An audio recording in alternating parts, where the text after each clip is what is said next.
Okay, it's recording. Yeah, see it. So, how are you? Another day, not too bad, not too bad. All right, positive mindset. So, I want to know, and I'm pretty sure our audience would like to know as well, who is Carmelo Hernandez? So, if you could give like a brief overview of who you are. Yeah. Well, first of all, thank you for asking me to do this, and thank you for giving me this opportunity not only to share my story and myself, but also with your viewers as well.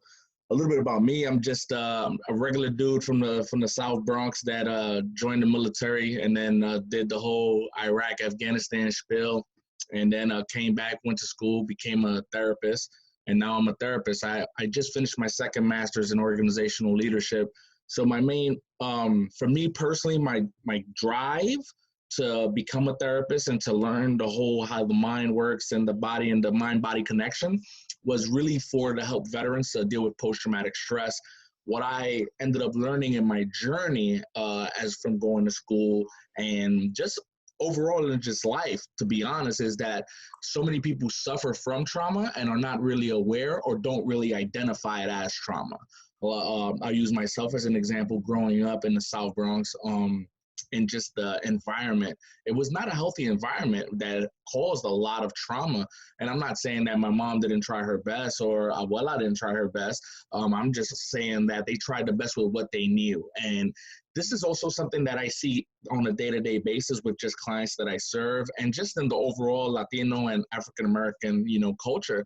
A lot of things happen: substance abuse, domestic violence, things of that nature, just environmental stuff, and we don't call it what it really is. And then we wonder why we have the diabetes, the high blood pressure, and all of that. Too much, serotonin and too much cortisol is kicking out due to being in just traumatic situations. So fight or flight mode. But my main goal is just to help people. One of the reasons I started the YouTube channel, it was already a plan. I started my own business, Operation Turnaround. Operation Turnaround is not really, it's something I learned in therapy. I learned in therapy that not everybody needs a therapist. Sometimes people just need that coach to help them get to that next level or achieve that goal. And that's where I came up with the idea of Operation Turnaround, in the sense of just grabbing your life and turning it around to wherever you want to go, wherever you want to be at. In the sense, sometimes people have the goals, people have the mindset. It's just about just tweaking certain things and putting it into perspective, like putting it on paper and being organized and disciplined for the execution piece. Sometimes we are our own worst critics and we get in our own ways and we don't know the why. And Operation Turnaround is just here to really help people to focus on the why. It just so happened, I kid you not, it was January. I had done all the paperwork for the LLC to become incorporated and stuff like that. And then the pandemic happened. So the YouTube channel at first started for me as a way to just market myself and market the brand and market the company. However, as things change, we got to be flexible. Now it's more along the lines, I believe, for me, I mean, as you all know, with YouTube, you need to have a certain amount of viewers, subscribers before you even receive a penny. So now for me, it's on the different aspect. It's more for free, because where this world is and where it's going, something I learned from just a business perspective. Abraham Lincoln was good at this. You always want to look at where you were, where you are, and where you want to be. And the reality is that right now, a big chunk of the world is stuck in the past. So I figured with the YouTube and putting out that mindset is really to get people prepared for where we're in and the possibility for how long and where you want to go. Because where you may want to go, it's ironic, but the world just may not take you there. So you have to be ready for that. I agree. That's true. Okay, so you actually also answered a few of the other questions I had, about your occupation, your goals. So now the pandemic. So I love how, because I see it firsthand and I'm also doing it myself, how we've adapted. We basically, this pandemic, it took us by shock, right? But I feel like a matter of fact, I want to ask you, how do you feel? So having to work from home, right? And just being adaptable, and how did you deal with this? To be honest, it was challenging for me in the perspective of I have kids and I have a family. If it was me by myself, it'd be a lot easier. But it's due to life experiences. I think I have unique life experiences due to the fact that I went to Iraq and Afghanistan. Yeah. So for me personally, this is what I first did. I clearly put myself in the mindset of, like I did when I went to Iraq and Afghanistan. Hey, I'm here. I'm at war. Everything else, it's there's nothing you could do about being at war. You're at war. That's it. I'm here in Iraq. I was there for 15 months. In Afghanistan, I was there for 12 months. So I knew I was there for that length of time. So I knew everything else didn't matter. So I couldn't cry about missing a birthday. I couldn't cry about freaking Christmas, Thanksgiving, anything like that. Yeah, if I got in touch with my mom or in touch with anybody else from the civilian world or the real world, I would be grateful. But realistically, mentally, I accepted, and I think that's a huge, huge piece. I accepted what I was in, the situation I was in. So that mindset I put with the pandemic. Okay, everything is closed. Okay, we gotta wear masks. Okay, this shit is outside. It's crazy out here. So mentally, I accepted that. It didn't bother me, to be honest, because I accepted my environment and where I was at. Where it became challenging for me was in the kids and the questions they ask and the things that they want. So that aspect for me was more challenging than anything because when I was deployed, I could rely on the person to my left and my right. I didn't have to worry about the children. They were safe at home, quote unquote safe. So for me, it's really just all about keeping it simple, not using complex answers. I think this has become too complicated for many people, and accepting where you're at. I think a lot of people are harping on, I want things to go back to the way they were. And I tell them, I tell even my clients, why? Why you want things to go back the way they were? Obviously, they weren't correct. And they ask me how. And I say, look, how can a hospital have only a month of PPE gear? How? How can our school system be so broken, and I'm talking about the New York City public schools, so broken that you don't have a plan? Mind you, a lot of people, I'm not saying you got to have a plan for a pandemic, but we went through September 11th. You've seen terror. You've seen the city come to a standstill before, not for this length of time, but you've seen it shut down before. So I asked myself, I think this pandemic shows a lot of things, but I'm a firm believer you change how you look at things and what you're looking at will change. I am a firm believer that this also not answers questions, it helps us ask questions. Maybe we don't need to work 40-hour weeks. Maybe everybody doesn't need to be in an office full of cubicles all day, every day. Maybe you have a shift. Maybe you have a break. Maybe parents put too much emphasis on teachers to raise their kids. Now you're forced to raise them. There's many different ways to look at this. And I think that a lot of it is anxiety. I think a lot of it is avoidance. And I really do believe this. I'm a firm believer. I used to say this all the time. I still say it to this day. When you lay down at night, you have to be held accountable. You got to hold yourself accountable for your truth. When you shut off those lights, you can't lie to yourself. Everyone knows their own bullshit. That's the reality. I think this pandemic has shut off the light on the world, and everybody has to face their own bullshit. You have to face your own demons, your inner demons. Yeah. And I love, wow, it's crazy how the universe works. I love that you just mentioned this because I just got off the phone with a friend of mine, and we were just talking about this, how a lot of people are because of this pandemic, you're forced to face your demons, right? So now you're home. Now you may not have that outlet that you usually take, which is you go club. You go clubbing every day, every weekend. You go drink, you go smoke, you go do drugs, whatever it is that you do to, basically, I guess, avoid your actual feelings. And it also goes back to being aware and accepting those feelings. When you dwell, it all comes back. And I speak of that from like firsthand experience. Emotions is not letting your emotions control you, but you do have to be aware of them and you do have to confront them because it's always going to come back. And if you dwell on it, it's going to come back worse. And then that's when people sink into depressions. Almost definitely. And I think as a society, I believe everybody is one mind. Everybody is one conscience. And we all intersect and we all feed off of each other and we all dependable on each other. I think that a lot of emphasis at this point in time is put on the economy. Yeah, the economy's the shit, but what ran the economy was people. Yeah, our healthcare system has gone to shit, but what runs the healthcare system? People. And I think we're forgetting about the biggest asset, people. That's the biggest asset here is your human being to your left and your right. And I think this is one of the biggest things that I've seen for a while, and I'm really seeing it now. We have internal problems and we're looking for external solutions. There's no external solutions. You have to face those demons, and you got to get right. Diet, exercise, drink water. Like this is real. This is like take control of what you can. Keep it simple. A lot of people are worried about, oh, that job. Oh, I mean, and I understand it, rent, all that stuff. I get it. But guess what? If you're not ready physically, mentally, or emotionally, you come in threes, mind, body, and soul. If you're not ready for what's coming out there, what are you worried about? Because a lot of jobs, think about it. If your health is garbage and your job said, let's go back to work, if you're not an essential worker, you're probably scared because you know your health is garbage. So you're more prone to probably getting sick. You're at risk. Yeah. So going back to like, you feeling like we weren't as prepared as we should have been.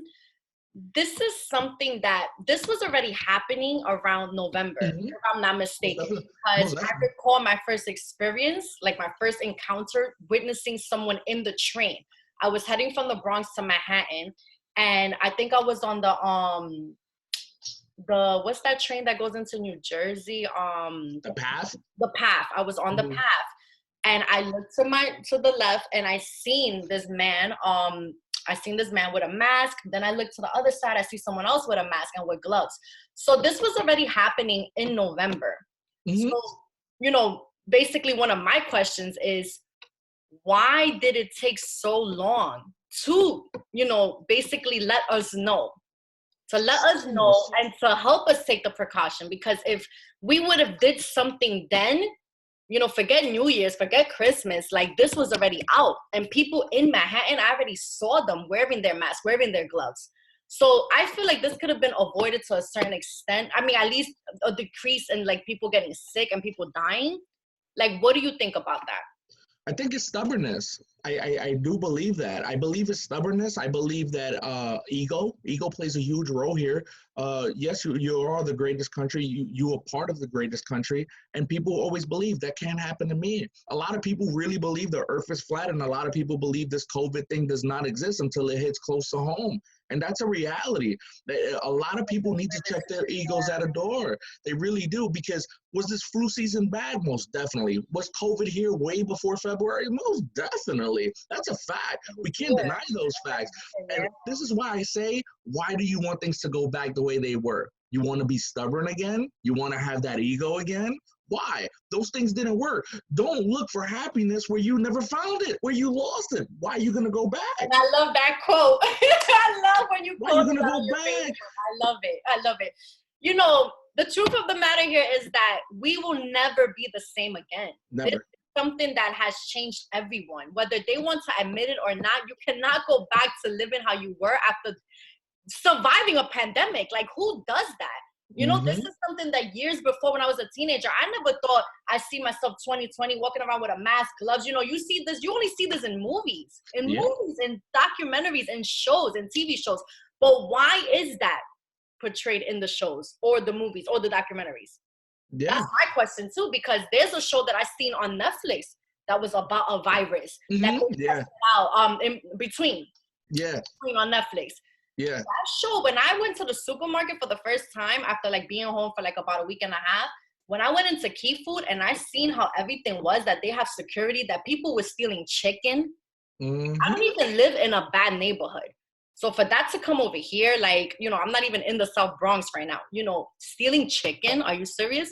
We have security, we have the 6 feet. You can do all of that. And I always say, and I stress it, like, yes, you could wear your gloves, wash your hands. But once you leave that door, you're already putting yourself at risk.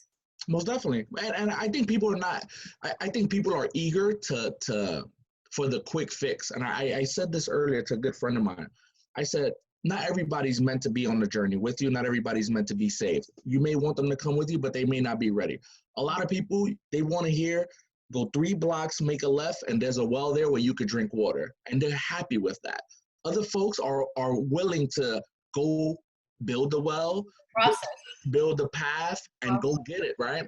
Not everybody is ready and willing to do that. And when I say that to segue into this, no one is asking the real important questions. A lot of people say, wow, you're educated, you got 3 degrees. I say, those degrees don't make me intelligent. They just make me ask questions. One of the questions I say is, okay, social distancing has kept us safe to some degree. The mask, the gloves, and all that, right? Okay, fine. What happens now?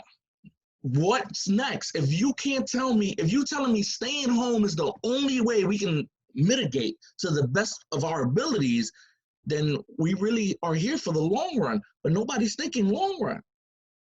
Everybody's thinking, oh, here soon, soon, soon. I can't wait. No, no, no. Start really preparing yourself for the long run. And when I say long run, I don't mean a month.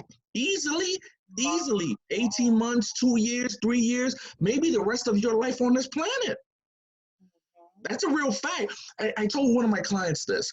She was like, oh yeah, tomorrow I'll start this the workout routine you gave me. And I say, why tomorrow? Why not start today? I said, how many tomorrows you think you have? I said, let's think about this. How long you been contemplating fitness? She says 4 years. I said, okay, so we're talking about 365 days times 4. She did the math, and I said, that's how many tomorrows you've been waiting for. Wow. And why do you think people, is it the lack of discipline? What is it? Like, are you, is it because they're afraid of change? Well, that's one of the reasons you're afraid of change. Mm-hmm. And I know that that's something, you know, a lot of people struggle with. But what do you think that is? Why do people put things off for tomorrow? I think it's because we have numerous reasons, but I do believe that people believe that they will have a tomorrow. Yeah. I think people do. I think we take things for granted. We take so many things for granted. We take so many things for granted. Like, definitely I served. I'm a veteran, infantryman. Like, I served, like, die hard. I know what it feels like to be on the battlefield. So I completely understand when people are, I mean, look at my shirt, Wounded Warrior Project. I completely understand when people are protesting my civil liberties. I get it. And I also understand the importance of being home to protect our elders, right? To protect the vulnerable population. I get both ways.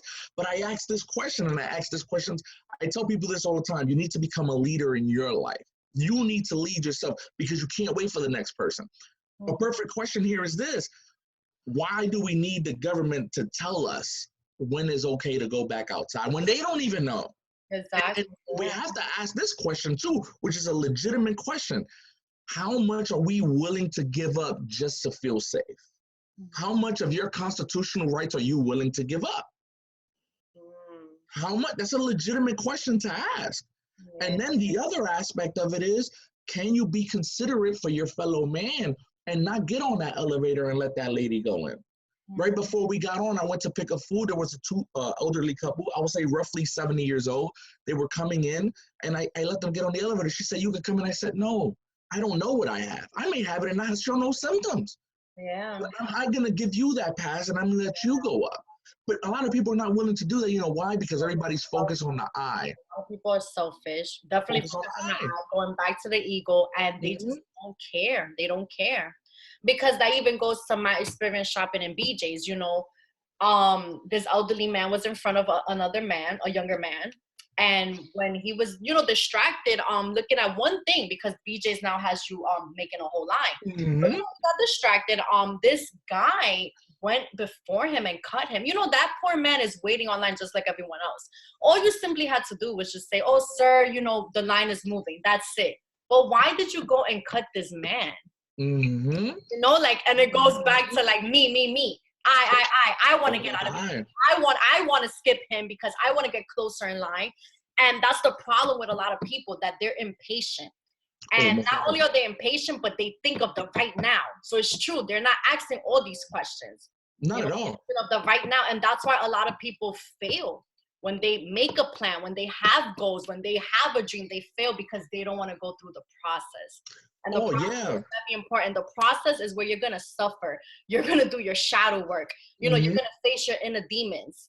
That's all the work you have to do. That's the process. That's necessary. That's what's going to get you to elevate where you're supposed to be. It's going to make you stronger. And it's going to give you more courage to keep on going. That's the process. It doesn't matter. You can keep falling and falling. But what matters is that you get right back up. you know, and Definitely. you have to do it. Just like you said, some people don't go to therapy. They don't need a therapist. They just need a coach. Some people, you know, you can listen to the affirmations. You can listen to the motivational speakers. You can have a group of 5 people that are, you know, successful. But if you yourself, and this goes back to but this goes back to without the ego and in a more positive way. Yeah. Your higher self, you know, your higher self, you have to want it. You have to want to change. And it goes back to, like, you know, the reason why I got on this journey is because I looked at my life and I said, I can't complain or act like a victim. If I keep on doing the same things, I'm going to get the same result. So when that started to click in my mind, I started to separate myself. You know, it's not nothing against nobody. I separated myself. It's not about I took myself out. You know, and that's the only way you can do it. And that's when you're going to start to attract what's meant for you.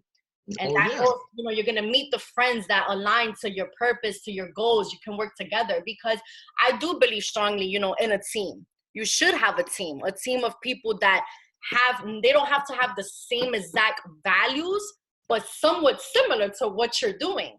Oh, yeah. And that's the problem here too, that again, with selfishness, a lot of people are selfish and they don't believe in a team. So there's a lot of, you know, survival of the fittest. You know, I'm going to step on you to get where I want to be. So when you don't work in a team and you're all stepping on each other, guess who wins? Who wins? The people above us. And now that's the government and that's the president, because we're down here. We can't even come together as a community. You know, for people to be stealing chicken, to be leaving those shelves empty with the toilet paper, the Lysol, the hand sanitizer. So you never thought to yourself, like, come on, how much hand sanitizer do you really need if it's just you? Or even if it's just your family of 3 or 4. So you never thought, you know, to yourself, like, oh, maybe other people want to shop. Maybe they need this as well. You know, so it's true. I feel like this pandemic should be I agree with you. This should be an eye-opener to a lot of people. It should be. Just like I was sharing on a Facebook Live, you know, people that want to get closer to God. Yeah, take this opportunity to do that. Whatever it is you want to work on, whether it's a skill you want to learn or, you know, the mindset, if you want to learn more about the mindset, you know, do something productive at home instead of, I mean, hey, I joke around here and there. Yes, I do it, you know, dark humor. But at the end of the day, I'm doing what I have to do. You know, that's only like maybe half an hour out of my life. But this is really an opportunity for people. Even my brother, Carlos, I told him, high school right now, online, take advantage of this. You can pass. You can pass. You can get your high school diploma. Take advantage. And I've been speaking to him about this a lot. Yeah. Because I know even you know, with the younger kids and him still being a teenager, you know, he was scared at one point. And I'm also actually trying to do an interview with him, and I want to ask him questions like how he felt. You know, like what? Oh yeah, no, it's a huge change, and this is what I tell my couples this when I see them. I say, you know, because everybody is focused on the I, and I tell them in order for the I to win, the we has to win. So when you focus on the we, the I automatically wins without you having to focus on yourself, which is crazy because those people that took the Lysol and are stealing chicken, guess what? You may need your neighbor to help you with your car. You may need that neighbor to hold the door open for you. You may to get back into society remotely, whatever that's going to look like. It's going to take everybody together, not just one person or one thing, which is mind-boggling to me. Which is why I truly believe some people they don't want it, and that's okay. I got clients that have been seeing me. No, I right hand to God. I have a client that I've been seeing for 2 years now. A little over 2 years. Every week comes in, is coming to therapy, is receiving the therapy, but refuses to do the assignments. And he's okay with that. And that's fine. I'm in a place where I'm like, I'm here for you. I mean, I give you your 40-minute session and that's what it is. And I have accepted and understood I cannot work harder on his treatment than he's willing to work. Exactly, yeah. And that's what it comes down to with a lot of things. A lot of people are not ready. There is a lot of selfishness. There is a lot of, oh, I want to see myself win. Like a lot of people, they may look at your channel and be like, oh, nah, I ain't about to support that. But let you be doing something silly or something foolish, then they want to twerking. Yeah. I bet you I start twerking and I get a whole bunch of viewers. Or I'm cursing, or I'm smoking a blunt. We're gonna get built in this YouTube channel right now. It's the truth. they bunch see of you viewers. successful, then they want the answer. Yup, a Like whole they, bunch of viewers. And you could sit there and support these celebrities and artists that don't know who you are, but you mm-hmm, can't do that for a classmate that you went to school with, that y'all both understand the struggle. You're both coming from the same environment. You both probably have similarities in the same household, like how you were mm-hmm. brought up. But you're gonna sit there and you can't, be I guess the cheerleader or a fan or whatever, but you could be fans to Nicki Minaj, Lil Wayne, like all of these other. It's corny. It comes off kind of corny, and I always say that too. Mm-hmm. And this is the piece that this is why that happens. I believe. I do believe that we're always striving for what we don't have or what we don't see, and this glitz and glamour and all that other good jazz. But I am also a firm believer. I tell people all the time, you really got to think that I don't read a lot of books. I listen to them in Audible because that's a lot easier for me. But I listen to a lot of books, and it's like, are you okay? I want to be a millionaire. Okay. Are you willing to put millionaire hours in? Are you willing to work 90 hours a week? Are you willing to miss that family vacation? What are you willing to do? Because it's just not like, oh, I'm going to be a millionaire. That's the crazy part. And maybe for me, in my journey and in my place, being at war helped for today in terms of my mindset. Because a lot of people say, thank you for serving. I'm like, yeah, I was already there. I was over there. It was what it was. And I tell them the truth. No, I tell them the truth. What I did was not for no. Maybe subconsciously it was for the people back home, but in all reality, consciously, I knew if I didn't hold my field of fire, the person to my left or my right could die. That was what was important, that we all came home together. Yeah. That sense of teamwork, that sense of unity, unfortunately, it doesn't exist in a lot of companies, a lot of organizations, a lot of families. I mean, there's literally family members that will shut you down because they don't want to see you surpass them, instead of encouraging and supporting and saying, I want to see you succeed. My fiance goes to this church. I've stepped foot in that church. I'm not baptized. I've gone a couple times for events that the kids were doing, and I've seen people literally look at me like, why is he here? And to me, it's a chuckle. It's a chuckle because I believe this. Your perception of me is a reflection of you. I'm a firm believer of that. I'm a firm believer of that too. Yeah. Just because you're in a building, a church, or whatever the case may be, that doesn't mean that you're a Christian. That doesn't mean that you're 100% going to heaven. Like, think about this. And this is the most interesting and fascinating thing about the human mind. And this sums everything up, in my opinion. Everybody wants to go to heaven. Nobody wants to die. And that's real. In order to go to heaven, you have to die. That's just it. If you believe in good and evil, in order to be successful, you gotta have struggles. They go hand in hand. It does. It's all about balance, and it goes back to the yin yang. Yeah. There's light, there's darkness, the evil, the good, Satan, God. It's just that way. Just like us, we're all capable of wickedness, and we're all capable of the light.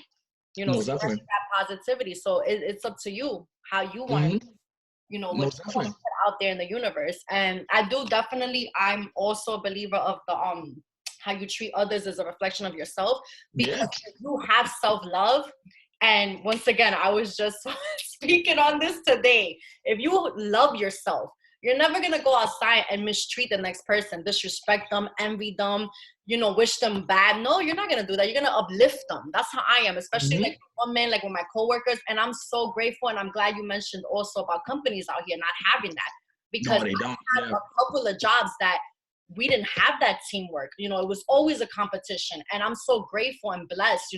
Every day I'm like, oh my God, thank you. Because I'm finding that at a place, in my company where we have that teamwork. We all uplift each other. We're all on the same, basically we're vibrating on the same level. Like we're all there. And it's not one trying to shut the other one out. We share ideas, we give positive feedback. And that's something that I would definitely agree with. Not a lot of companies have that. No, not at all. And I think it all comes down to understanding and knowing your truth. Not knowing your truth, because I think everybody knows their truth. They may not vocalize it. They may not say it. But you also have to accept it. And I don't think a lot of people are very good at accepting their truth, at accepting who they are and their flaws. I had a therapist tell me this in my journey in becoming a therapist. And she said, you need to get over yourself and you need to accept that you're not a monster, but you're capable of monstrous acts. And that stood with me, and it will stay with me for the rest of my life. It just will. And to me, it's powerful because it's powerful in the sense of we give ourselves titles, we give ourselves these, I call them societal constructs, and also false identities, so to speak. Like, why do you have to be the mom or the teacher or the dad? Why you can't be the mom that is also a teacher, that is also a friend, that is also a sister, that is also a great daughter? Why you can't be all of them? Everybody wants to put everybody in a box. And just because, and I've said this, I believe you said this also, don't worry about the messenger. I don't give a shit. It could be the drunk person in the corner. It could be the pastor. It could be a movie. I listen to a lot of podcasts. I'm not going to lie. I'm a meathead. I love working out. I love lifting stuff up. I love dudes that curse. I love the Wes Watsons like of the passion. So you love Tony Robbins then? Yeah, I do Tony Robbins. I like Conor McGregor. Passionate. He starts cursing and all that. I love those things because to me, I feel connected and I feel real. Is that for everybody? No. But what I'm saying is take what you can get, put it together for yourself, and pass it forward. This is the greatest thing I've ever heard. You envision the man or woman you want to be. You build that person, not for yourself, but for you to share that person with the world. And to me, a lot of people are looking to build themselves up to keep them. Why? Why you want to keep it for? What use is it? Exactly. Why? For your legacy as well, you know, you want to, that's what this life is about. You know, you build yourself up, like you mentioned, you share it with others, you uplift them, and you create your legacy, you know. Definitely. People, and that's why I started this by asking you, because so I always ask myself, and I do a lot of like you know, I meditate on things and I reflect a lot. So I've been asking myself these days, because I do want to go back to YouTube and, you know, create one video that speaks on me.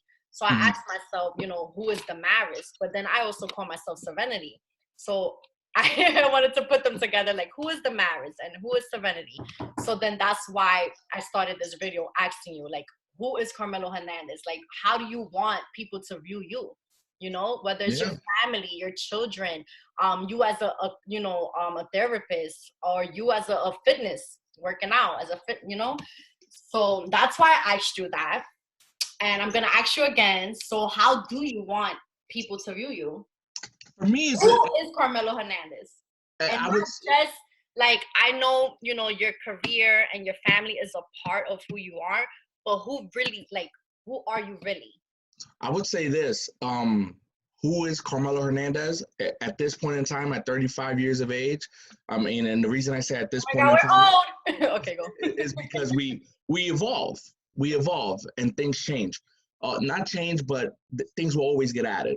And I would say this to the core, and this is a video that I did. I don't know if I posted it, but I'll double check on my why. What's my why for doing things? My reason for my why. And first, I'll start it with who I am. I'm a son. I'm a father. I'm a veteran. I'm a combat veteran. I've been injured. I've been broken. I am broken. I'm emotional. I'm also passionate. I can be loving. I can be scary. I can be evil. I like to have fun. I like to drink. I haven't drank in 4 months. Not because somebody told me to, but because I said, no, I'm good. I like to lift weights. I love to run. At the end with everything, Carmelo Hernandez is somebody who gives 110% of what he has when he has it. If somebody right now could be arguing, could be pissed off or not spoken in years and say, I need $100 and I know I have 200, that person would have $100 and I'm not going to ask for it back. It's one of those where I generally want to see people succeed. Not for them to say that I helped them succeed, but just to hear them say I achieved something. I'm very selfless.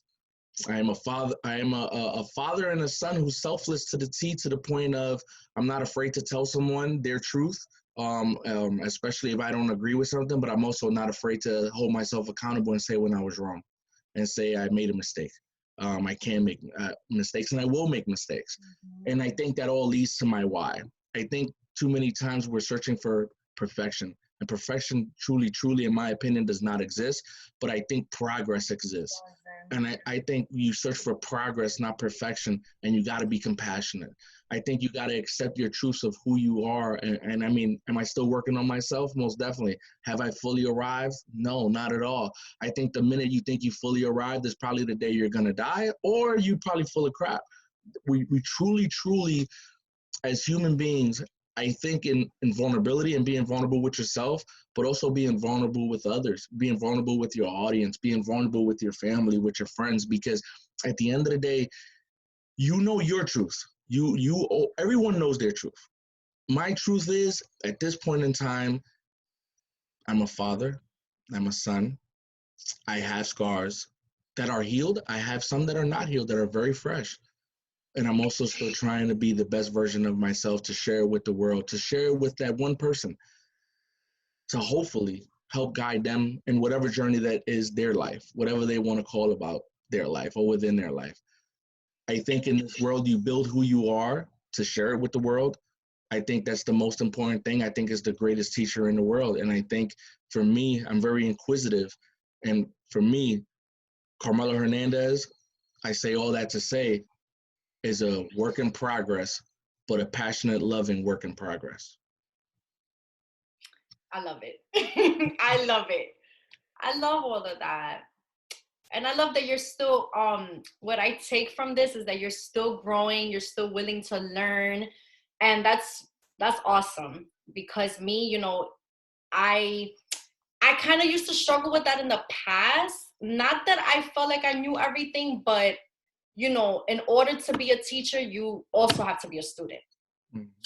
And I finally have that mindset. Like, I'm real big on that. So I tell myself all the time, you know, like, I want to be a student. I want to learn more.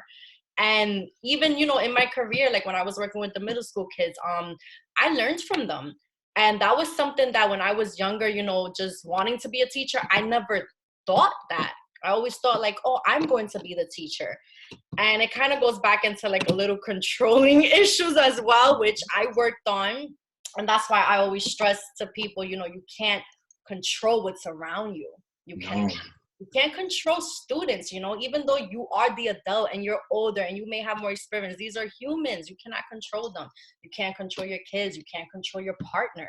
You know, it goes back to relationships. If your partner wants to cheat, it doesn't matter how great of a wife or husband you are, they're going to do what they want to do. You can't control anything but how you react. Yes. That's the only thing you can control. You know, you can go outside today and someone can argue with you. Are you going to sit there and entertain it, or are you going to walk away? And I feel like that's when you really know that you've grown. Mm-hmm. And you're outside and, you know, because you are going to experience those toxic people, those people that are miserable, they're bitter. And like the quote, misery loves company, is very true. And you're going to go out there and you can't always fight. You know, no. We're tired of fighting. We're fighting battles within ourselves, you know, so then to go out there and fight with people, it's tiring, you know, it gets exhausting, it's draining. And even with family, I'm really big on family, and I tell my mom all the time, like, for family to argue and fight and be at war with each other, like, you know, there's families out there that they want to kill each other. They probably have stabbed each other, like, sent each other to jail, because I've seen this, you know, like, gratefully, like, you know, my family, we're not perfect, but I don't feel like we've reached that point. I don't feel like we have. And, you know, to fight with family members and then you have to go out there and fight with strangers, like, that hurts. It's exhausting too, and I believe karmic debt is very real. I believe in the energy you put out. Just think about it. You get into an argument with someone, and that stays on your mind for 4 to 5 to maybe the whole day, 24 hours.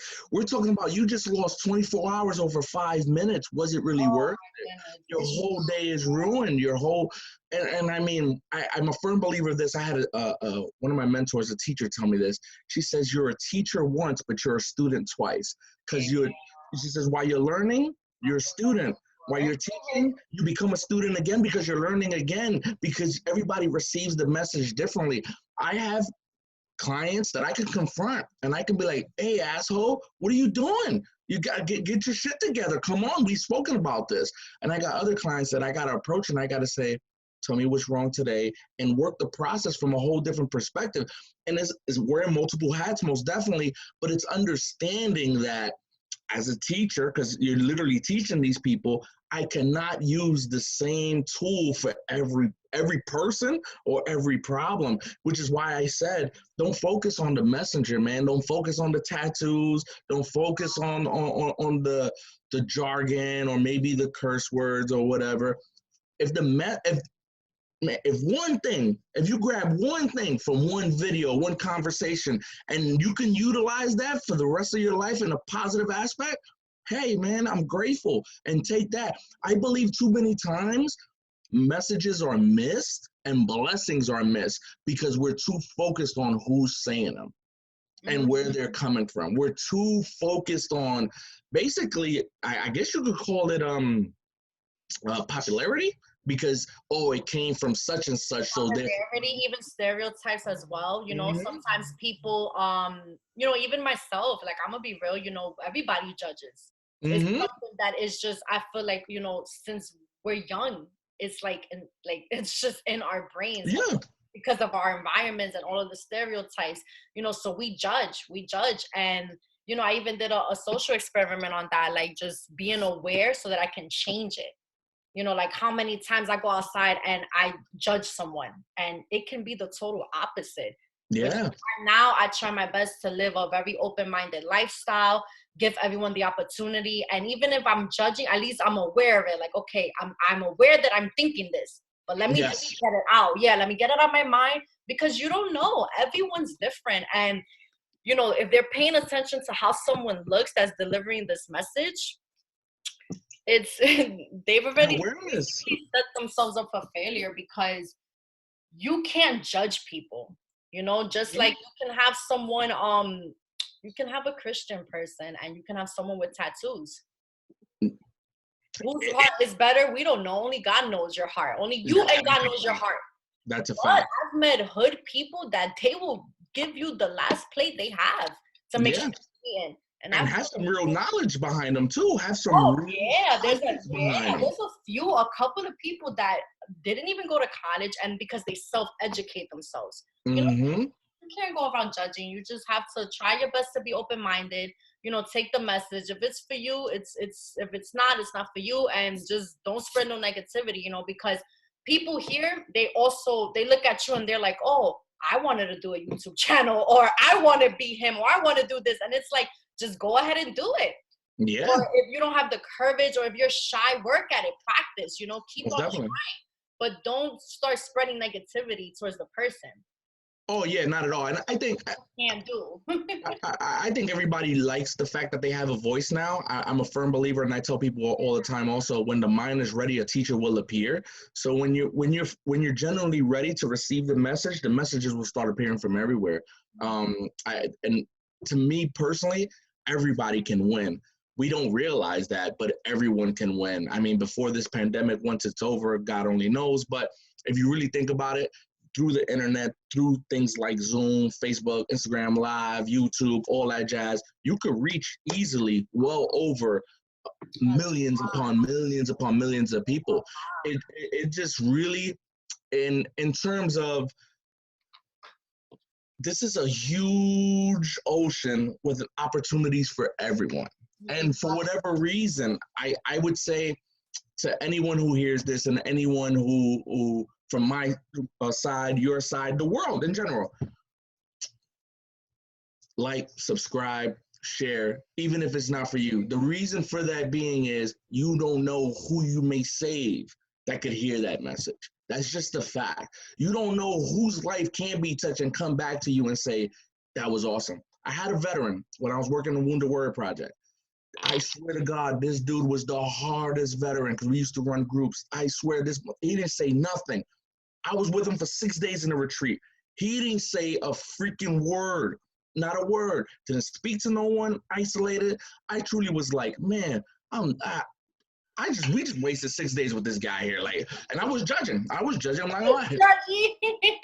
We all do it. He was in the airport, and I'm on my work phone, and we're getting on the same plane, and he's getting something to eat, and I'm behind him. I pay for his meal, and he looks at me and he goes, "Thank you," and it took me aback, and I said, "For what?" And he said, "I chose to come to this retreat from the phone call you gave me. When I heard you speak, something told me inside to come." And I said, "But okay." And then he looks at me and he goes, "You just saved my life because I had plans to kill myself when I got home from this retreat." And I looked at him and he just walked away. And I was like, you just never know. You never know what someone's going through and what you may say that could help that person. Wow. And he never told me what I said. He never told me what anything was. He never told me, but something I said in those 6 days gave him enough life to say, this is worth to continue fighting. It's worth it, yeah. Oh my God, that gives me goosebumps. So when you share a video, when you share content, a message, yeah, you may be helping someone. That's deep. Oh my God, that's deep. You may not even realize that you may save someone's life and you may not even know. That is so true.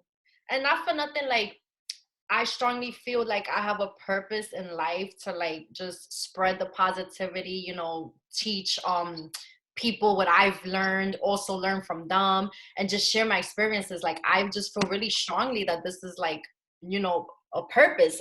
Basically, that's what it is. Yes, a purpose I have. So, you saying that? The sharing, definitely. You just never know, and I think it's helpful. There's things that I share all the time. Yeah. I share things that people. Yeah, I've done that for a few people, a few friends. I copy stuff. Where you get this from? Hey, go check out this book. This is where I got this quote from. Like, it's a good book for me. And even if you don't want to like listen or read the book, but this dude's pretty good. You know what I mean? Like, check it out. Even if it's something like weightlifting wise, my buddies would be like, I'm trying this pre-workout. And I'm like, well, I'm trying this one, but tell me about that one. I want to learn more. You know, like you're just, and yeah, I give this guy $30 and buy the pre-workout. And that's monetary, that's secondary. But what if that pre-workout helps, right? What if that pre-workout takes me to a next level in my gains or in my journey of fitness, right? Instead of sitting down and saying, oh, your joint is whack or whatever the case may be, or stick to my own brand, because everybody wants to be the thing. So stuck in your ways, like, and that goes back to the generational. Yes. That I speak about, that, you know, I'm so grateful that a lot of people are waking up and they're changing, because I feel like even with our family, you know, just in case nobody knows, that's my cousin. But even with our families, like, we're doing it, you know, because generations before us, you know, our families, they weren't educated. They didn't finish high school. They didn't go to college. You know, they were living in toxic environments. They did toxic things, you know. That was their life. Like you mentioned before, they did the best they could with what they knew. But it's breaking. Like, we're breaking it, because, you know, even my mom, like, I teach her, like, I share with everything I learn about mindset and the affirmations and the videos, and she likes it. Like, she actually likes it, so I share it with her. You know, I do it with my brother, you and I, like, how we were both able to you know, finish our education, go to college, and we have the degrees. You know, we're starting our new generations to come. You know, you're leaving that for your family. Now you're raising your own kids. I don't have no kids yet, but anyways, now you're raising your own kids. You know, you're teaching them that. Even your son, like, oh my goodness, when I saw him on YouTube, like, that was so awesome, because he was able to, you know, use YouTube as his platform to share how he felt being homeschooled. And, you know, what you were teaching him, the tips you were giving him, that he has to, you know, not be overwhelmed. You know, if he needs to take a break, he can take a break, but you're at home. So now it's up to you. And it goes back to life. It's up to you. Just like Carlos, I told him today, I was like, oh, you know, what do you like about being homeschooled? Do you like it better than like regular school? You know, what's on your mind? And I told him, I'm like, the only difference is that, yes, this can be an opportunity for you to pass and gain your high school diploma, but you can also, you know, you're accountable. Because you have to get on that computer and you have to make sure those assignments That's the same thing that your son was talking about. Oh yeah. I told him. I said you could hide in the classroom. You could hide and not have to raise your hand. The only difference now is you have to answer all the questions. Yeah, you have to answer it. No one's around. You can't look at the other person. You can't put, You it's can't. true. And it goes back to life. It's crazy how little things like that, when you really like interpret, like when you really go in depth with them, it can all go back to life itself. Like you have to look at yourself in the mirror every night. You do. You You have to have go to. to sleep, with yourself, basically. I mean, yeah, you might have a partner or whatever the case may be, but you're going to sleep. It's your body, your mind. And at the end of the day, when you reflect, when you're laying on that bed, did you give it your all? Whether it was at work, did you give your 110? Because it's true, 100, I don't think 100 is enough. And you And know a it. lot of And the you know if you did or not. And a lot of the times, a lot of people, and I kind of had moments in the past when I was like that. You're always thinking about the reward, the incentive. You're doing it for a paycheck. And when you start to do things for a paycheck, you're never going to be happy. Never. You're never going to be happy in your work environment. Never. But when you start to actually do things and you're not even getting paid for it, you're just doing it. And I have a quote up there actually about it that I wrote down. You're doing it and you're not worrying about, am I gonna get paid? Am I gonna get recognition for this? Am I gonna get an award or whatever? You're doing it for yourself. And that's when it's most valuable. Most definitely. Like this is something that I would share with the listeners that they can do to start changing their mindset. And it's gonna take discipline, and it's gonna take most definitely patience. And it's in the terms of don't scare them off. Because no. Your whole energy shifted. You was like, it's discipline. Because listen, I'm not gonna lie, y'all. I'm still growing. I'm still learning. I have it all together. My discipline, I'm like a little like. It's gonna take discipline, and what I would. You know me. I feel like a lot of your disciplines. Like, correct me if I'm wrong. I feel like you going to the army helped you with that. Oh, of course. Training, like I feel like, and I know you have the discipline just by you. Trust me, by me even posting that on Facebook and you hitting me up right away, like the Maris, when are we doing this video? I'm like, oh shit, I gotta get on it. I posted it now. Now we kind of because my discipline is something I'm still working on. Yeah. I'm still working on it, but I'm happy though. I'm happy that I'm doing it. And yes, I have my flaws. Yes, I've failed in certain things, but I always try to take the positive. Let myself fall all the way. And I really look at it as stepping stones. I look at what I did before, what can I change? And I'm constantly reflecting on myself. And it's time for us to stop being our own enemies. How can you be your own worst enemy? You have to love yourself. And it goes back to self-love. And only then are you able to, if you fail, hey, fuck it. I failed at something. I'm not perfect. But let me try again and let me keep trying. And that's get that drive and you become passionate and then you keep going, and that's when you reach that level of successfulness. Like you reach it. And another thing I want to share, that this is a quote, and I love this quote. It always plays in my mind, always, all the time, because it's something that I had to tell myself over and over and over and over. And it's, you are not the mistakes that you've made. No, you're not. You're not. Just like you said, I feel like I'm a monster, but when I went to therapy, she told me, you're not a monster. You're capable of that, but you are not that. And that goes back to like our belief systems, you know, and if you grow up in that toxic household, a lot of the times I'm thankful that, and I feel like you as well, we never really had that. Like negative from our parents, because our moms wanted us to go to school. They wanted us to, go to college and get the degree. So they didn't speak too negative on us. But me working with kids and, especially, I know that they go through this at home. They come home, their parents, and it gets to a point where what you're told, whether it's from a friend, a partner, a teacher, a parent, eventually you start to believe it. You start to believe it.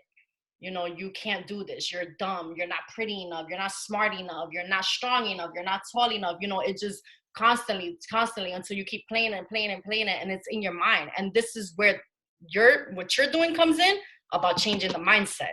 That's where because now, yes, those things happen to you all the way up to, I feel like, already even in your teenage years, because there's some teenagers I've met that they have it. And I look at them and I'm like, because they've something happened in their minds that they decided to, and they don't allow nobody to tell them they can't do this, can't do that, and they're there. And I'm like, wow. So I met as young as I think this little girl was like 11 years old. 11.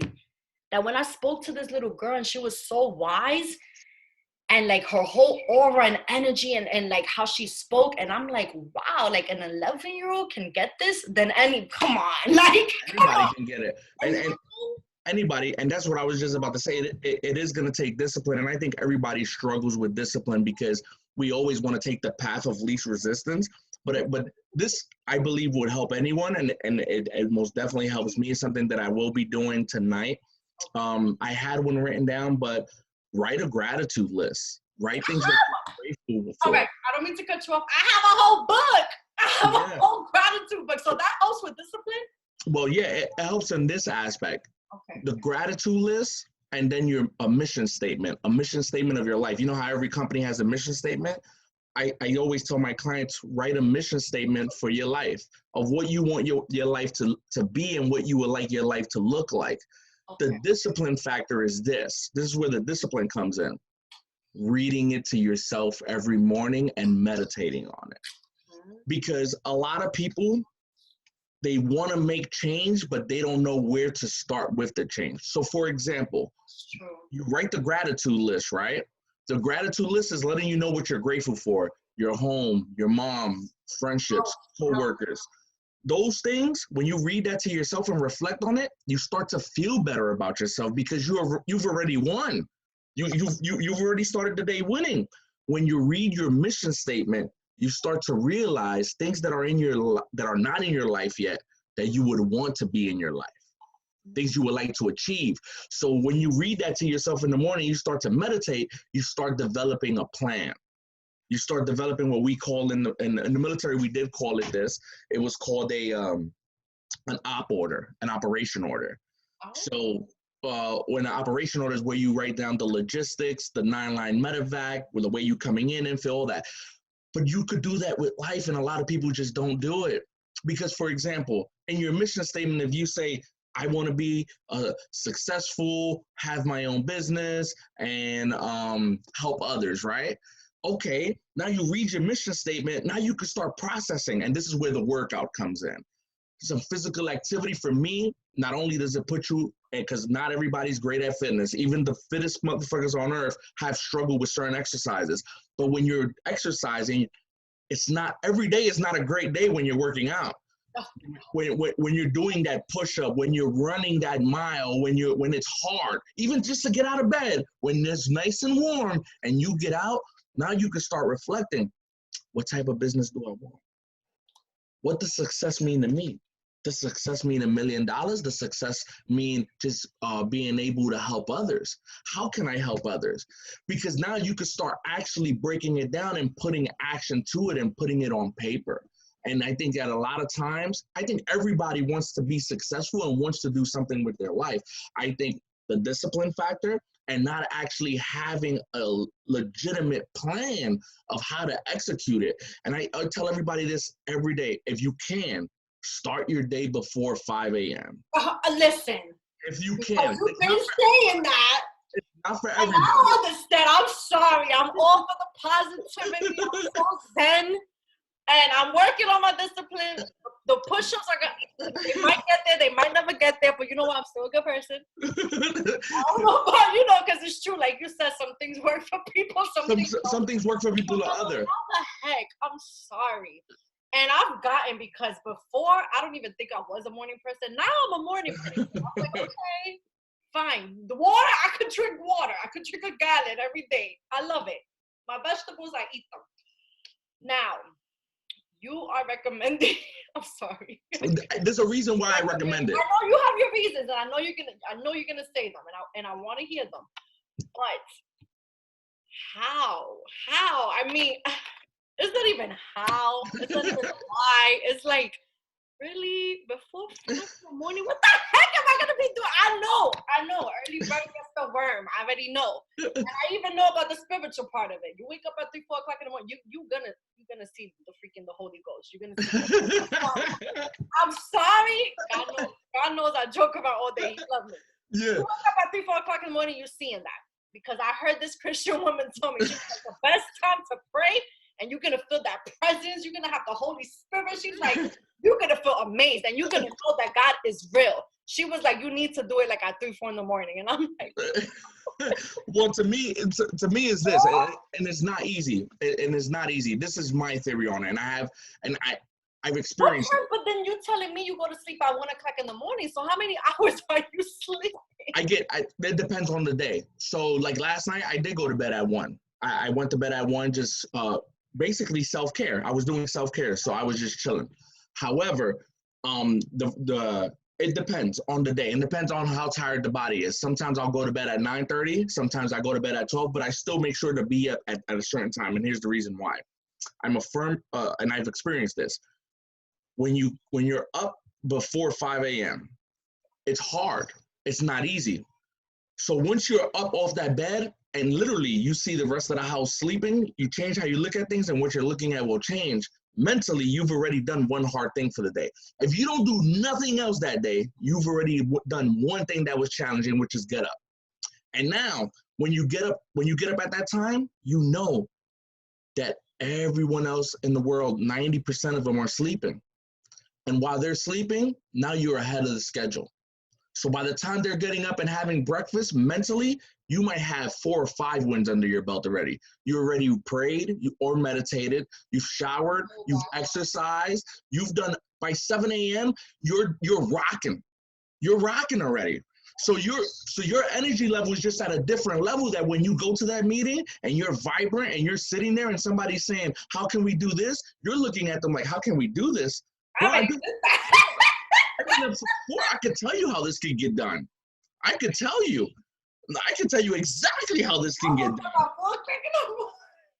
I've been up. It's true, because listen, I didn't do the 4 o'clock in the morning, but when I was doing my, like, I think it was my 5:30 in the morning, I think it was like 5:30 in the morning. I was doing my I had Zoom meetings in life when I was we would listen to motivational video and then reflect and share like what we took from it. So I was doing that.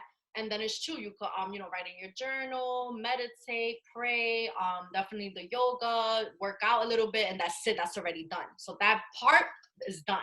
Done. So now it's true, you're ahead of the schedule. Then you're ahead of the game. Ahead of the game. When I'm doing that, I'm on a roll. Especially if I work out. My goodness. Like if I'm on any type of meeting, I'm there. Like the other day, I did everything I had to do, and when it was time for me to go on my conference call, I was the only one talking. And it was so bad because. So that's for my second job. I'm servicing children from foster care. So she had, I don't know if it was a social worker on the line. She had someone with an important title that was supposed to be answering what I was answering and what I was giving feedback to. So it did look kind of like funny on her end because she brought it to the lady's attention. She's like, you should know this. You're the one that should be like this. Like, why is the Mavis the only one like? But I was on that roll. I was on that glow. And I'm the type of person that if I'm going to sit and this goes back to you taking messages, learning, going to a training, getting a certificate, going to college for, your diploma, whatever the case may be, whatever you're doing, right? To be productive. If you don't apply it to your life, it means nothing. You can go through 4 years and get your high school diploma. If you're not speaking that way, and I'm not talking about, okay, every day, 24/7, you have to speak professionally. But if you're not doing it half of the time, or you don't even know how to express yourself, what did you learn those 4 years? What did you take away from school, from college, from high school? Because it's true. Like you also said, there's people that don't go to school, but they know how to express themselves. So wherever they learn this, they're applying it to their lives. Yeah. And that's the main thing. You have the diploma, use it. Let it show it off. Yeah. You did the hard work. You struggled. You passed your exams. You did what you had to do. Show it off. Dress the part. Talk the part. And I'm real big that if I'm here you know, taking time out of my day for like an hour, and I, you know, it's a Mm-hmm. mandatory meeting. I'm getting paid for it as well. Yes, but I'm gonna be proactive in it. I'm gonna let them know Yes. I'm here, you know, and Mm-hmm. it's not, you know, like not giving other people a chance either, because I gave them a chance. But it's like I'm here, you know, and I even got a little annoyed about everyone else, because I'm like, where is everyone else? Because I love people that are engaged, that they're like, you know, they're feeding off each other's energy, like you and I, like right now, like we're feeding off of each other. You're saying something, I'm saying something, and you know, we're here, we're present. Because if you're not saying anything, why are you even in this? I'm sorry. Why? No, it's the Why truth. are you here? This is why I say waking up at that time and knocking out a big portion of your day in the workouts is beneficial. And I know we were talking about the we earlier and the positivity. And this is also a reality. We need savages for certain things. And when you wake up that early and you put yourself in a mental mindset, I can tell anybody this in a heartbeat. Anybody this. When we step foot on that on either it's the gym, or we're running, or we're doing something crazy, or we're in a meeting, you're not going to tell me about my role or my position, because I've been up since 4. I've already prepared for this meeting 2 times, and I'm here and I'm ready to work. So it doesn't matter. So mentally, I already have that edge of, if somebody's coming in slacking, I could pull them to the corner and I can say, hey, I need you to pick it up. Did I you need you to just be say here. you prepared for a meeting too? You already been prepared for it 2 times. I was at a meeting Friday, kid you not, in the rain, while on this meeting on a conference call. Oh I was running laps. I was exercising while they were waiting. Why? Because they were just talking a bunch of nonsense. And once they finally said, Central Region, tell me what you're doing and how the interdisciplinary team meetings are going, I said, oh yeah, Carmelo here. This is what we're doing. This is how long it takes, and this is what we're getting. And the CEO was like, yeah, the director speaks highly about him. That's it. And mentally, I could literally condense everything down, instead of, oh well, we did this over here and we're shooting for that, and listen, we don't need all that. But just having that mental edge is because A, we're eating a lot of the wrong foods, as you share all the time. B, I was up since 4 in the morning. It was raining. Sophia's like, what are you doing? I came in soaked. Where were you? I was running. It's no excuses. To me, the mentality is, I'm sorry. you got to go out there and you got to get those wins, because those wins, because trust me, you're going to get cold, right? You're going to get hungry and you're going to be down. I've been in some real shitty situations in life, especially while deployed. And when you get those no's, and when people are not subscribing, or somebody's telling you, you can't be a life coach, you can't be a mindset coach, there's plenty of those already. That's when you're going to need to dig back into that memory bank. Well, guess what? I've been getting up at 4 in the morning and I know what tough feels like. Something different to the game. Fuck that. Like, and excuse my language. Yes, no, it's the truth. So once you know that you've been already on a path and you've been knocking down walls already, It's like, yes, it's like whatever. Because you've been knocking, like, I kid you not, in this real story, I remember graduating from NYU, and I remember them saying, no, even before NYU, bullshit, was Mercy. And they said, social worker only makes this much, a max of like 55,000 with a master's degree. And I said, that's you, not me.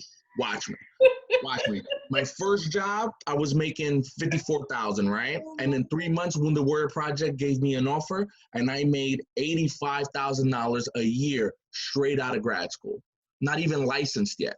Not even licensed. And to be completely honest with you, it wasn't the fact that I was the best therapist or anything like that. Yes, a lot of military and leadership experience did come into play, but it was, I truly believe, your discipline, man. it was the discipline. It really was. Goes back to your discipline. It really was. You can sit there and someone that may be like, you know, what they think is a better thing or whatever. Like, and if they don't have that discipline, I'm telling you, there's certain things that you just have to have. And I tell my mom this all the time. I'm like, I had to work hard because my work ethic, like, I am a good teacher. I do bond with the kids. I connect with them. I inspire them. I'm very professional with them. I do not play.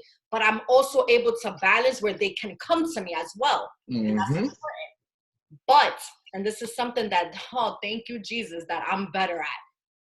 my attendance. And, Mm-hmm. it doesn't, I don't mean that I would, call out or be absent. It wasn't about that. It was my tardiness.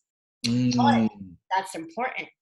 And I'm Yeah. a person that I created a bad habit since I was like 8 years old, because I have a great memory of going late to school. And I Got lived you. on the block. Middle school, late. High school, late. Late. The only time I think I ever would go on time was when I went to school in Florida, because they were so strict. Like, Got that's you. another thing. They're not strict here. You kind of like, they let you Yeah. slide because you're likable. And this is what failed me. The system failed me for a couple of years because I was likable.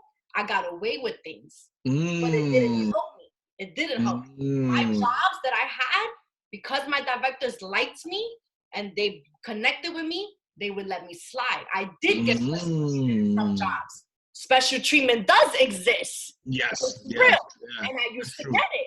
I had jobs where I got it. I had jobs where I didn't get it, but I had a lot of jobs where I did. And I took advantage because, and I'm being that completely honest with this whole situation. You know why? Because I had to reflect a lot on that and be accountable for my own actions. And then I had to also experience a director that That didn't was not taking it. like the bullshit. That And it wasn't was taking new it. to me, because you're telling me 23 years, because it happened when I was 23 years of my life. I've been working since I was 15. I've been able to slide, easy way out.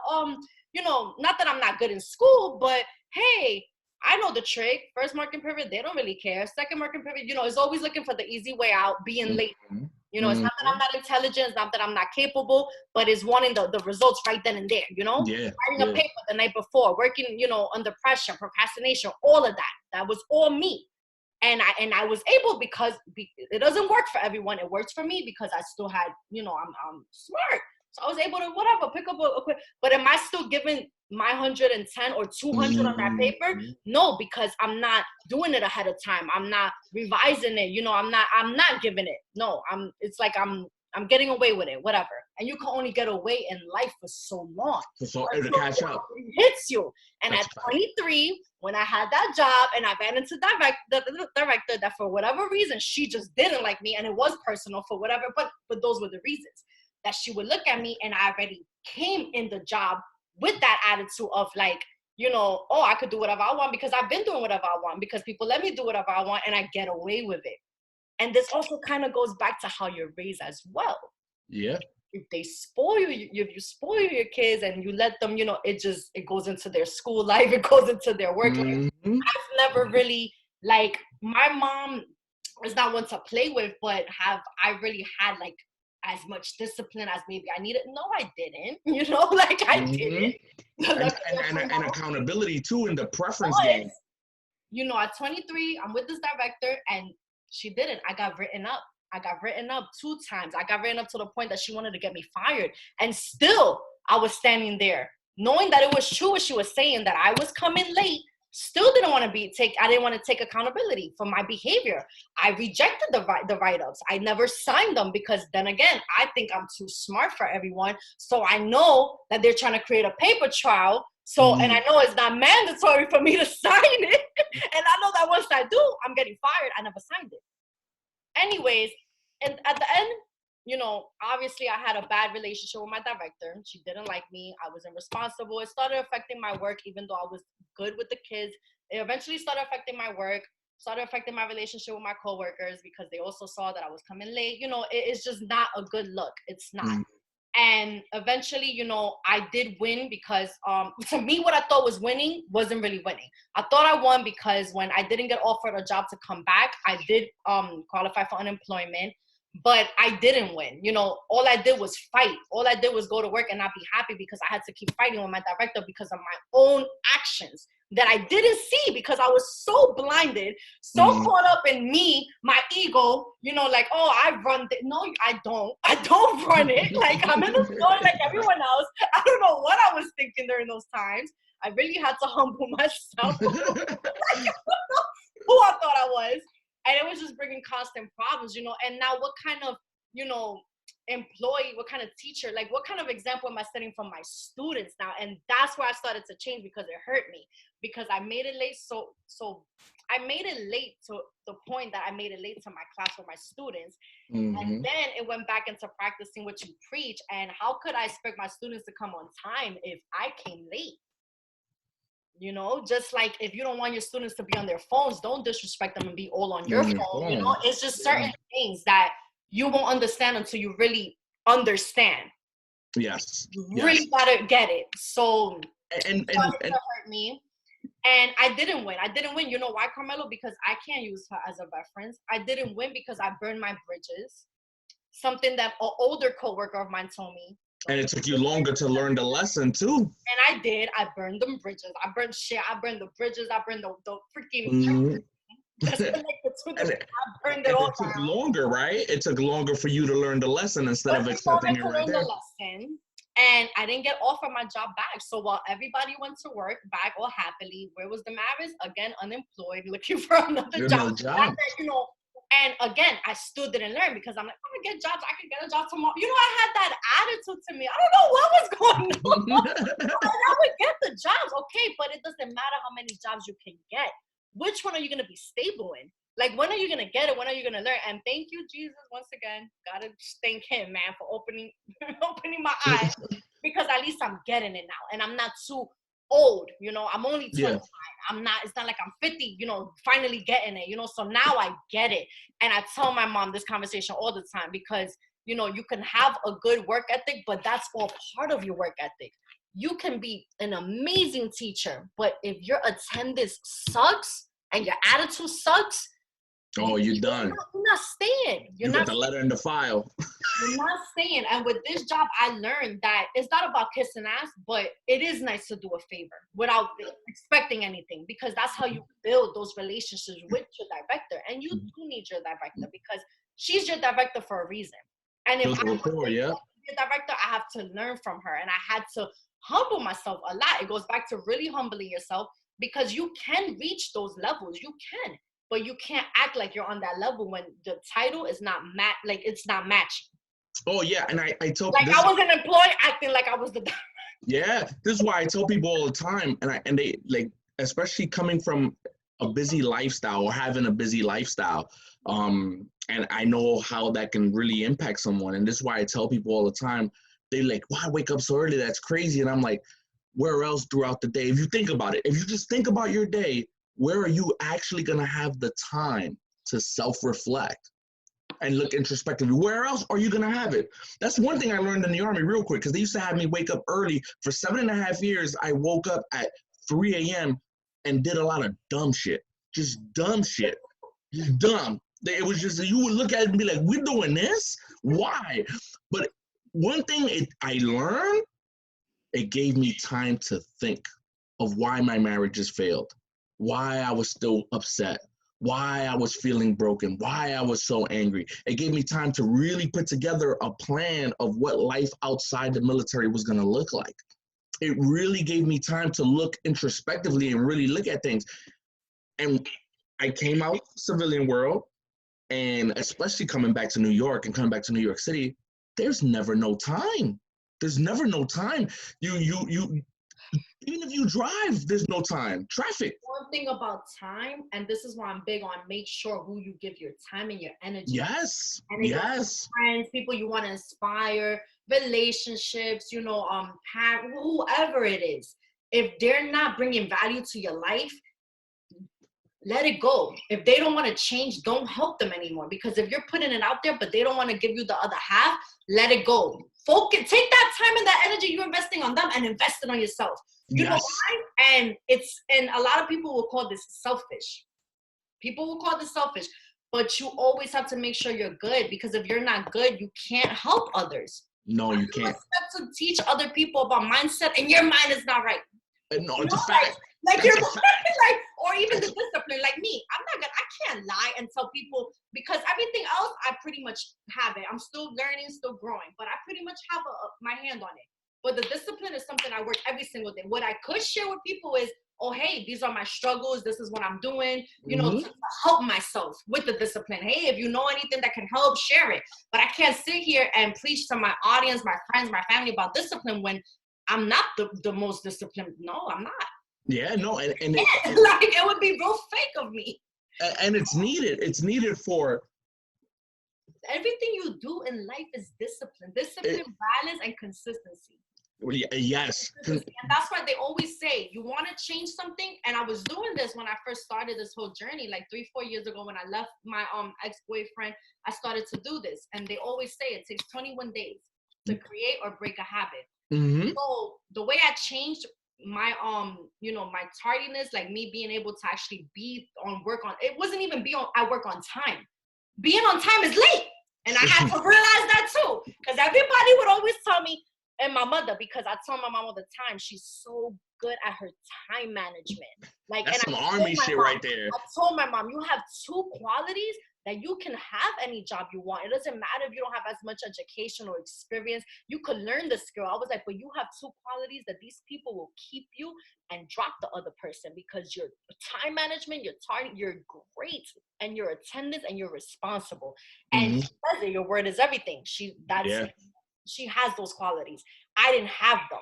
I had to get them and learn and practice and fail and keep going, but I keep going. And now I finally get when people say on time is late. I get it now. Yes. People that really, liked me, like directors, teachers, counselors that really wanted to see me be successful, they would always tell me, Damaris, on time. No, if you're on time, you're late. You're late. It was like, you need to be there half an hour early, an hour early. It doesn't matter if you're standing there. It doesn't matter if your director's not there. It doesn't matter if you're opening it up by yourself. They see this and they start to look at you like, okay, she's responsible. Dependable, accountable. And I learned that with the 21 day. I started just every single day, and I made it into a habit. Just like you could create a habit, you can also and you break the bad habit, you turn it into the good habit. Yeah. Just like that, you can also go into a bad habit, because I remember when I was visiting church, and then one Saturday I didn't go, and then the next Saturday I didn't go, and then the next Saturday after that, and I still haven't gone. No, it's a fact. I'm being real. I still haven't gone, and it's been no lie, Carmelo. And I love that church. I'm not gonna front. Like, I like visiting it. I like hearing the word. I don't consider myself a very religious person or whatever, but I like going. I like visiting. I haven't gone. I think it's going on a year, and that was a bad habit I created.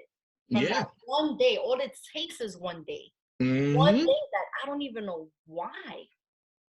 And it could have been the negativity, maybe whoever, whatever it was. But for some reason, that one day, and look at me now. No, that's a fact, and I love what you just stated.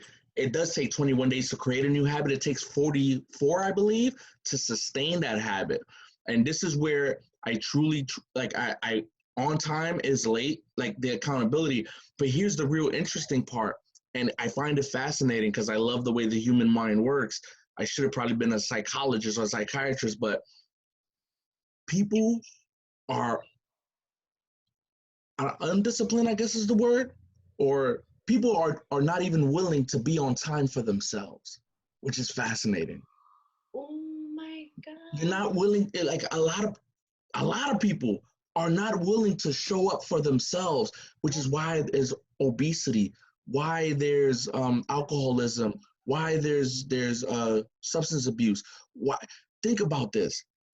A lot of people are quick. Here's my shirt. I made you this meal. I was here 15 minutes prior. I was there 20 minutes prior. When was the last time you showed up for yourself? When was the last time you was there and gave yourself a hug and thanked that 8-year-old little girl? When was the last time you chose, I'm going to go do this run, or I'm going to show up for myself and make this mission statement, not because I want to succeed to show the world, but because I want to complete me, or I want to attempt to complete me. And a lot of people are not on time for themselves. And that to me is mind-boggling. Oh my goodness. I feel like that was really powerful. It's mind-boggling. People will not show up for themselves. I learned this from veterans. I learned this from veterans that were suffering from post-traumatic stress, how they were willing. Hey, battle, call me if you need me. Call me if you're down. I'll be there for you. And I would look at them and I'll be like, hey, when was the last time you was there for yourself? When was it? And they'll look at me and be like, shit, I don't even know. I don't even remember.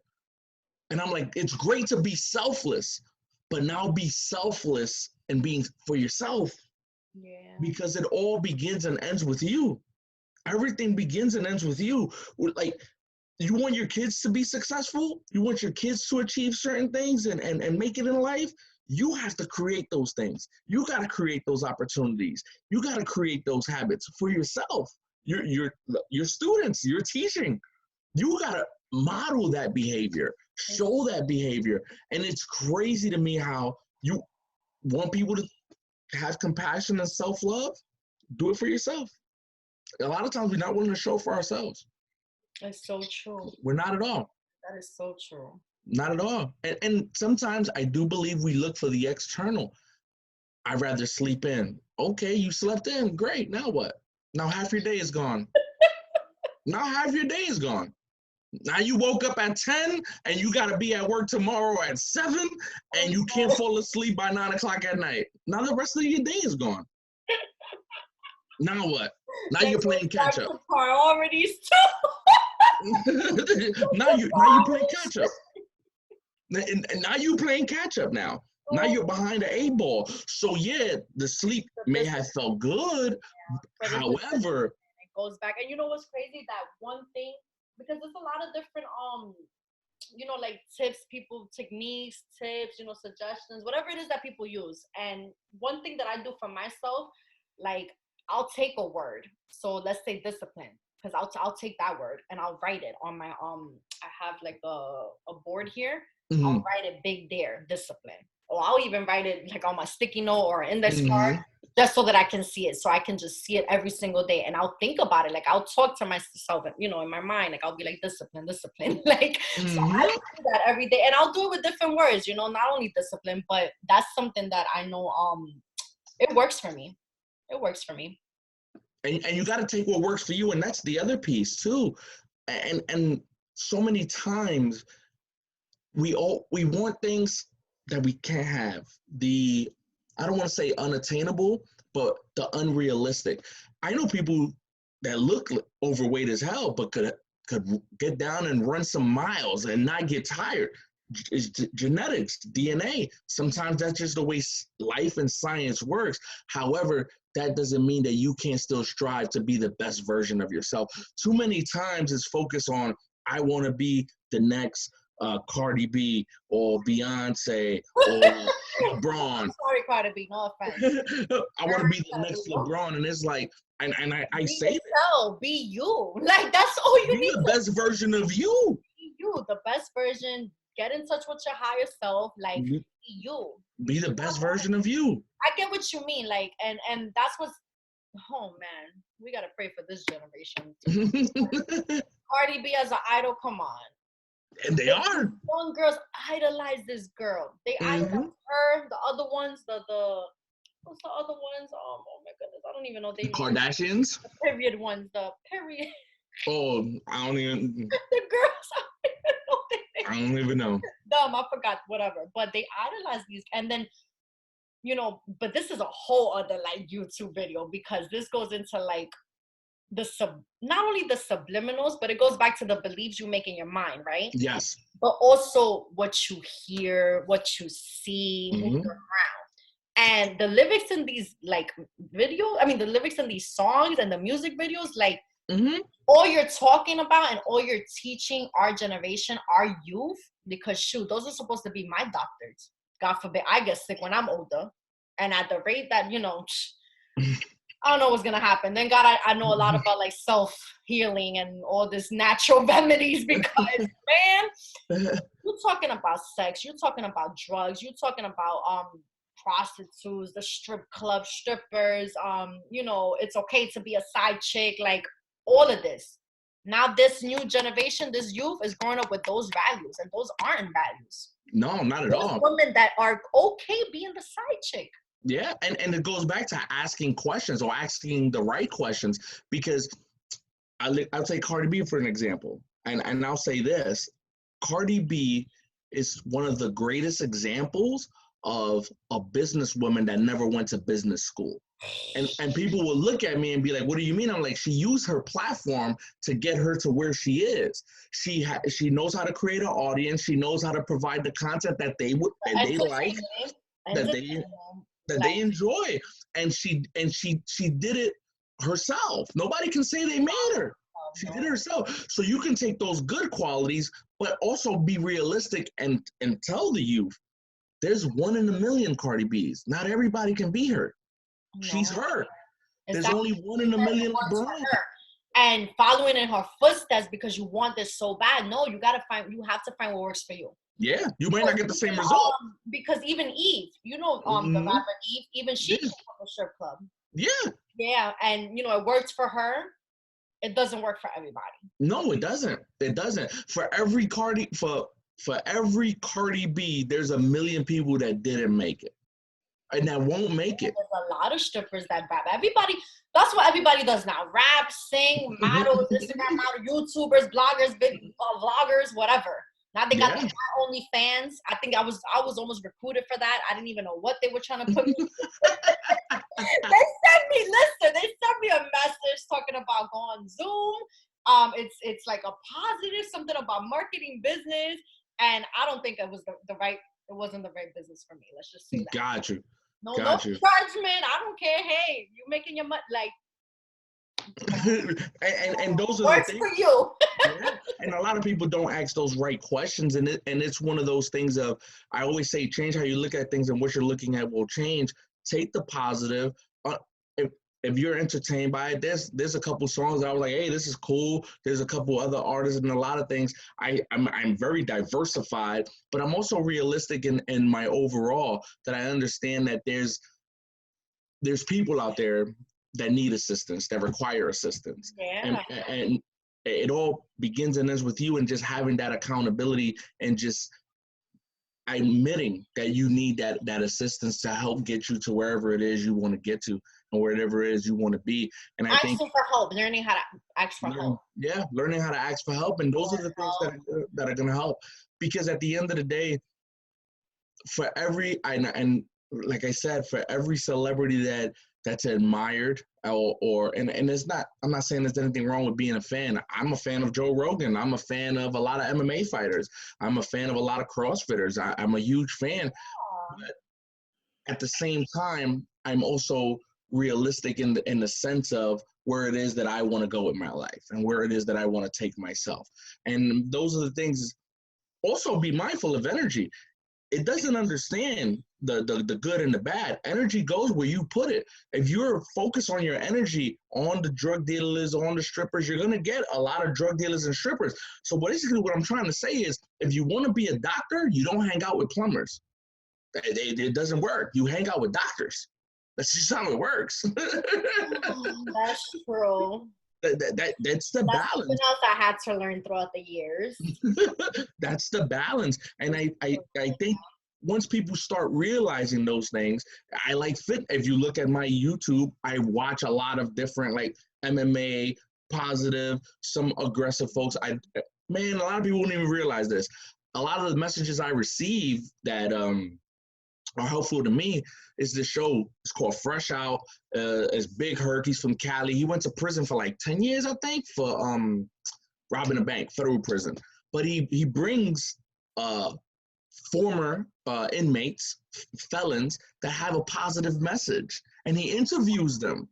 But the knowledge that they spit is so amazing. I could relate to some of it just on the aspect of what I'm trying to do now myself, but just hearing their mindset and how they're changing their mindset from being in a cell that's no bigger than a bathroom to coming out and being successful and starting businesses and clothing and fitness and all this. And I'm like, man, this is positive. This is how you change your vibrations and your aura. I get goosebumps thinking about it, because a lot of people will pass by that channel and or be like, Fresh Out, what the hell are you listening to? Who's these people? And I'm like, just because they don't have a PhD does not mean they don't have the knowledge of 10 people with a PhD. Oh my God, for real.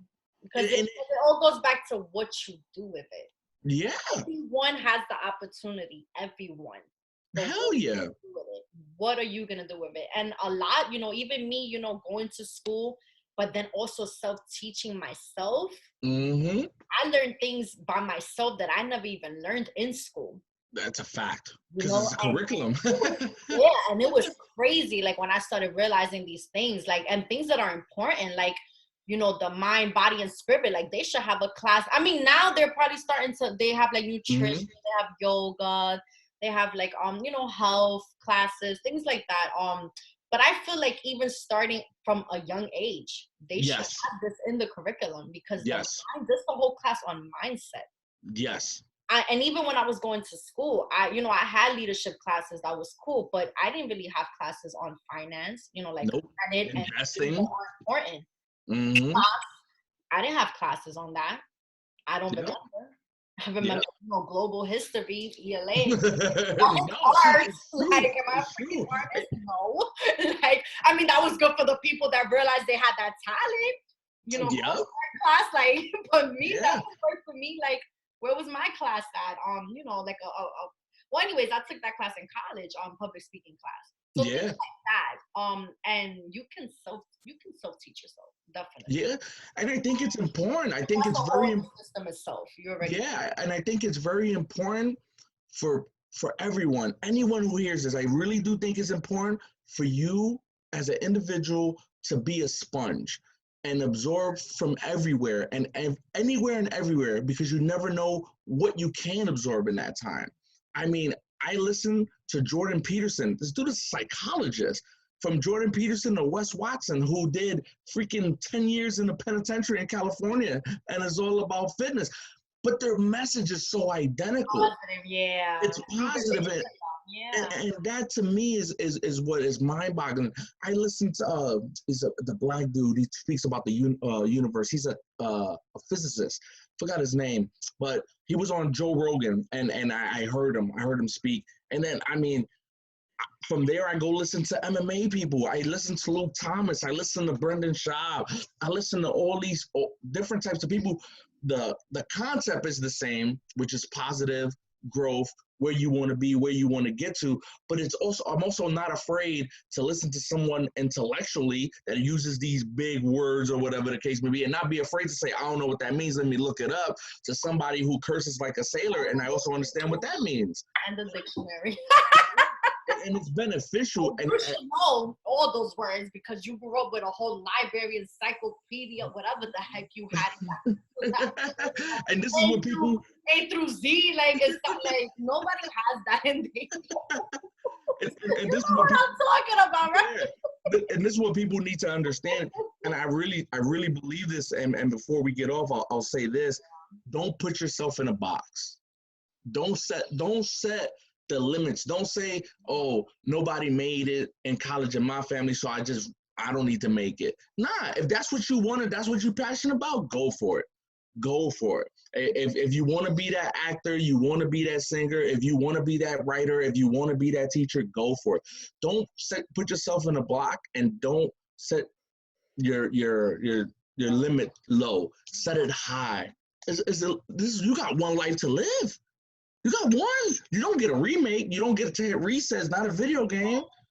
Nope. And with the time, you don't get time back. So No, go for it. And even me now, like, I mean, there may be things that I don't use my time as wisely as I should. Maybe, throughout the years, I've given my time to the wrong people. You don't get that back. No. It's always a lesson because I truly believe that, I no longer am like, I'm not this person that regrets anything. I'm not like that. I'm not going to sit here and say like, oh, I regret a relationship or being a friend to this person or this and that. No, because I was there and I was placed there for reasons. And definitely I learned lessons from that. Yes. And I also know that they learned from me. It was like something that was just, like we were just feeding off of it from one another. Like, I know that I impacted them in their lives, and I hope that they took, whether it was a friend, an ex, whoever it was, I hope that they took something. Just like I took, the best parts, the good qualities. Yep. Obviously, I'm not gonna take the negativity with me. That's why you're not in my life. But whatever I learned from you, and and it makes you smarter, helps you grow. There's no reason to regret anything in life, because at that point in life, that's where you wanted to be. And that's where you were. And that's where you had to be, because if I didn't make the choices I did, I wouldn't be here. And that's the Now. and that's the beautiful piece of it. I don't think they're really failures. I think they're just lessons. I think it's just the first attempt in learning. I love Abraham Lincoln, a lot of his stuff. I think he was way ahead of his time, but a lot of people don't know he wasn't president. Not president. Sorry, when he ran for governor, he failed. He failed like 2 times. I heard something like that. Mm-hmm. Yeah, it wasn't right away. It was something that took its time, and something that we had to do. He has to do numerous times. And here's my little one, Gabby. Hi, Gabby. Probably looking for me, but this is one of the reasons I do what I do. She holds me accountable. She tells me the other day, why you not going to work in the office? And I said, because of the COVID. And she goes, you could just wear a mask. And I'm like, it's not that simple. Right? If it was just that simple. Aww. It's not that simple. But with that being said, like, subscribe, share, man, tune in, and most definitely stay positive and shoot out there any questions you may have or anything like that. And most definitely, let's do this again. Definitely, yes. This was really good. It was not only a platform that we're using, to inspire and share, but also it was really good to vent to each other. Yeah. Yeah, most definitely. Take good. it easy. And I learned something too. Wake my butt up at 4 a.m. Yeah, that's Gabby knows, right? We're gonna get up at 4. We're gonna do some push-ups. Now you stay asleep. I'll do them. I'll tune into that. So the Mavericks waking up at 4 a.m. Oh, my mom will be like, "Oh no, God came down." All right, bye. Take care. Right. Take it I will easy. send it to you. All right, bye-bye. Bye, Gabby.